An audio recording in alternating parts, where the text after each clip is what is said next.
La composition du gouvernement, très hollandaise ou hollandiste, vous le disiez à l'instant, ça commence un peu difficilement pour Manuel Valls, non ? On le saura vraiment au moment du discours de politique générale. On le saura donc mardi prochain, si je ne dis pas de bêtises, quand il parlera à l'Assemblée. Il y a plusieurs personnes politiques dans Manuel Valls. Il y a l'homme qui voulait renverser la table et changer absolument ce qu'était le Parti socialiste, qui a changé de nom, mais ce n'était pas seulement une question de nom. C'était tout un rapport à la société, aux problèmes. Ce Manuel-là, celui-là, d'abord il a gouverné avec Hollande, il a fait la campagne de Hollande en 2012. On ne le verra pas, ou alors sinon par petites touches, parce qu'il n'a pas cette autonomie. On est dans la Ve République, on pouvait se demander s'il l'aurait, il ne l'aura pas.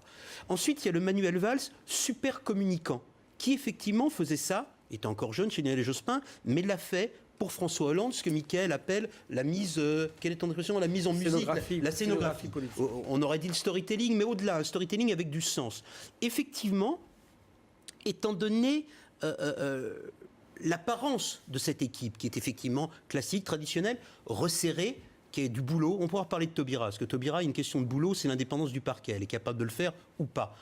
Mais Manuel Valls peut exceller dans ce rôle-là. C'est en tout cas le pari, c'est la marge qu'il aura. Après, il y a un troisième Manuel Valls qui portait un discours, on va dire, national ou autoritaire, ou conservateur, ou protecteur sur les questions sociétales, les questions de religion, mais pas seulement.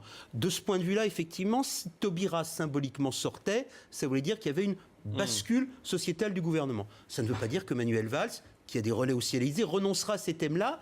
Ça, on le verra encore une fois. La laïcité de combat ou la laïcité ouverte, on le verra dans l'histoire politique générale. À l'usage, et on aura des premiers éléments. Le Premier ministre ne s'use pas que si on ne s'en sert pas. Dans quelques jours.